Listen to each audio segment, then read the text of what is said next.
Sir ಈಗ ನೋಡಿ, ನಾನು ಯಾವತ್ತಾದ್ರೂ ಕುಮಾರಣ್ಣನ ಬಿಸ್ನೆಸ್ ಬಗ್ಗೆ ಮಾತಾಡಿದೀನ? ಕುಮಾರಣ್ಣ ಅವ್ರ ಬ್ರದರ್ ಒಬ್ರು ರಿಟೈರ್ಡ್ IAS ಆಫೀಸರ್ ಇದ್ದಾರೆ, ಅವರು ಬಾಲಕೃಷ್ಣನೋ ಏನೋ ಇದೆ. ಒಬ್ಬ ರಿಟೈರ್ಡ್ IAS ಆಫೀಸರ್ಸ್ಗೆ 1000 ಕೋಟಿ ಆಸ್ತಿ ಹೆಂಗ್ ಬರುತ್ತೆ ಸರ್?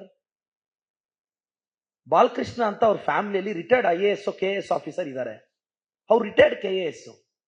ದಯವಿಟ್ಟು ಅವ್ರ ಹೆಸರಲ್ಲಿರೋ ಪ್ರಾಪರ್ಟಿ ವ್ಯಾಲ್ಯೂ 1000 ಕೋಟಿ ಸರ್. ಒಬ್ಬ KAS ಇಂದ IAS ಪ್ರಮೋಟ್ ಆಗೋ ಒಬ್ಬ ವ್ಯಕ್ತಿಗೆ 1000 ಕೋಟಿ ಆಸ್ತಿ ಹೆಂಗ್ ಬರುತ್ತೆ ಸರ್? ಅವ್ರಿಗೆ 1000 ಕೋಟಿ ಬರ್ಬೋದು, ನಾವು 50 ಲಕ್ಷದಲ್ಲಿ ಒಂದು CS ಐಟ್ ತಗೋಬಾರ್ದಾ? ಗೌಡ್ರ ಕುಟುಂಬಕ್ಕೆ ಒಂದು ನ್ಯಾಯ, ನಮ್ಗೊಂದು ನ್ಯಾಯನಾ? ಈಗ ಬಾಲಕೃಷ್ಣಣ್ಣನ ಹೆಸರಲ್ಲಿ ಯಾವುದೋ ಒಂದು ಸ್ಕೂಲ್ ನಡೀತಿದೆ, ಅದು CS ಐಟ್ ಅಲ್ಲಿಲ್ವಾ ಸರ್? ಇವತ್ತು ಅವ್ರ ಬ್ರದರ್ ಒಬ್ಬ KAS ಆಫೀಸರ್ ಅಸೆಟ್ಟು 1000 ಕೋಟಿ. ರೈತರ ಪರ, ಬಿಡದಿ ರೈತರ ಪರ, ಅವ್ರಿಗೊಂದು ನ್ಯಾಯ, ನಮ್ಗೊಂದು ನ್ಯಾಯ, ಸರಿನಾ ಸರ್? ನೀವು ನಮ್ಮನ್ನ ಇನ್ಸ್ಟಿಟ್ಯೂಷನ್ ವಿಚಾರಲ್ಲಿ ಟಾರ್ಗೆಟ್ ಮಾಡೋದಾದ್ರೆ, ನೀವು ಐಡಿಯಾಲಜಿಕಲಿ ಕ್ವಶನ್ ಮಾಡಕ್, ನೀವೇನಾದ್ರೂ ನಮ್ಮನ್ನ ಪರ್ಸನಲ್ ವಿಚಾರದಲ್ಲಿ ಟಾರ್ಗೆಟ್ ಮಾಡಕ್ಕಾದ್ರೆ ನಮಗಂತೂ ಬೇಜಾನಿದೆ ನಿಮ್ಮನ್ನು ಟಾರ್ಗೆಟ್ ಮಾಡಕ್ಕೆ.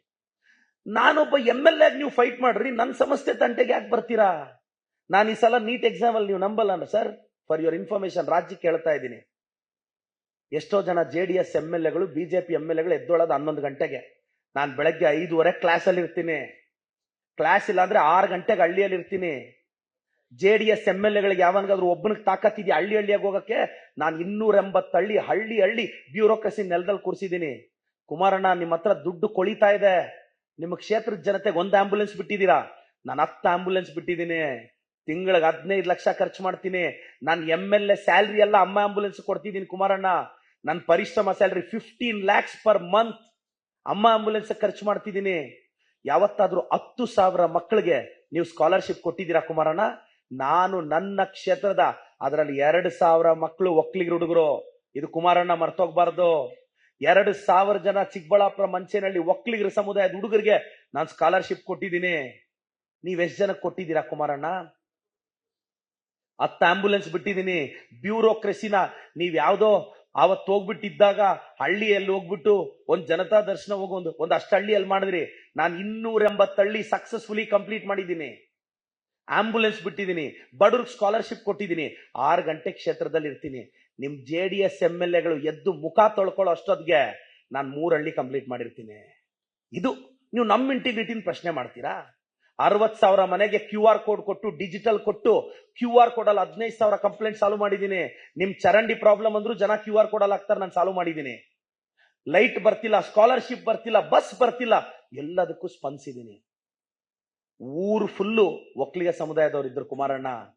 70 ಮನೆಗಳು, ಇಟಪ್ನಹಳ್ಳಿ ಅಂತ ಚಿಕ್ಕಬಳ್ಳಾಪುರದ ಹತ್ರ, ಊರು ಫುಲ್ಲು ಒಕ್ಕಲಿಗ ಸಮುದಾಯದವರು. 70 ಮನೆಗಳಿಗೆ ತೋಟಕ್ಕೆ ಜಾಗ ಇರ್ಲಿಲ್ಲ. ಒಂದು ಹಿರಿಯ ಅಜ್ಜಿ ಬಂದು ನನ್ನ ಮುಂದೆ ಕಣ್ಣೀರ್ ಹಾಕಿದ್ಲು, ಸ್ವಾಮಿ 3 ಕಿಲೋಮೀಟರ್ ನಡ್ಕೊಂಡು ಹೋಗಕ್ ಆಗ್ತಿಲ್ಲ, ಬೆಳೆ ಇಟ್ರೆ ಟ್ರ್ಯಾಕ್ಟರ್ ಹೋಗ್ತಿಲ್ಲ ಅಂದ್ರೆ. 2 ದಿನ ಅದೇ ಊರಲ್ಲಿದ್ದು ತಹಸೀಲ್ದಾರ್ನ, ಸಬ್ ಇನ್ಸ್ಪೆಕ್ಟರ್ನ ಕೂರ್ಸ್ಕೊಂಡು ಆ ಊರಿನ ತೋಟಗಳಿಗಿರೋರ್ ಮನೆಗಳಿಗೆಲ್ಲ ಹೋಗಿ ಅವ್ರ ಕಾಲಿಗೆ ನಮಸ್ಕಾರ ಹಾಕಿ ಅಲ್ಲೇ ಪೇಪರ್ ಅಲ್ಲಿ ಬರ್ಸ್ಕೊಂಡು 30 ಅಡಿ ರಸ್ತೆ ಮಾಡ್ಕೊಟ್ಟೆ ಕುಮಾರಣ್ಣ.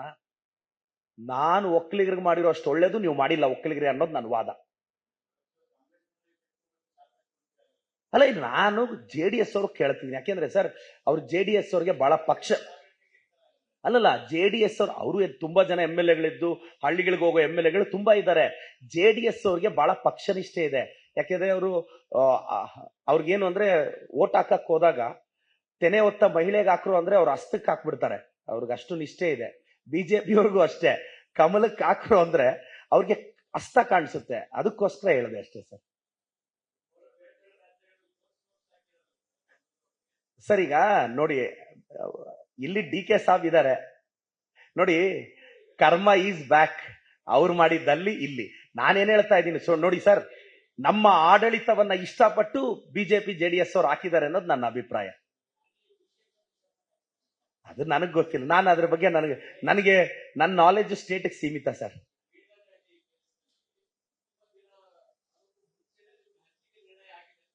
ಸರ್ ಅವ್ರ ವಾದ ಕರೆಕ್ಟ್. ನೋಡಿ ಸರ್, ನೀವು ಏನ್ ಇಲ್ಲ ಸರ್, ವೆರಿ ಸಿಂಪಲ್. BD ಅವರು ಇವ್ರು ಏನ್ ಮಾಡ್ತಾರೆ, ಅರ್ಬನ್ ಡೆವಲಪ್ಮೆಂಟ್ ಅಥಾರಿಟಿ ಅವರು ಎವ್ರಿ 3 monthsಗೂ ಒಂದು ಆಡ್ ಕೊಡ್ತಾ ಇರ್ತಾರೆ. ಇವಾಗ ಜನವರಿಯಲ್ಲಿ ಒಂದು ಆಡ್, ಮಾರ್ಚ್ ಅಲ್ಲಿ ಒಂದು ಆಡ್, ಏಪ್ರಿಲ್ ಅಲ್ಲಿ ಒಂದು ಆಡ್, ಜೂನ್ ಅಲ್ಲಿ. ಅವ್ರು ಲಾಸ್ಟ್ 1 year ಅಲ್ಲಿ ಹತ್ರ ಒಂದು 5 ಸಲ ಆಡ್ ಕೊಟ್ಟಿದ್ದಾರೆ. ಆ ಆಡ್ ಕೊಟ್ಟಿದ್ಮೇಲೆ ಲಾಸ್ಟ್ ಡೇಟ್ ಒಳಗಡೆ ನಾನು ಸಬ್ಮಿಟ್ ಮಾಡಬೇಕು.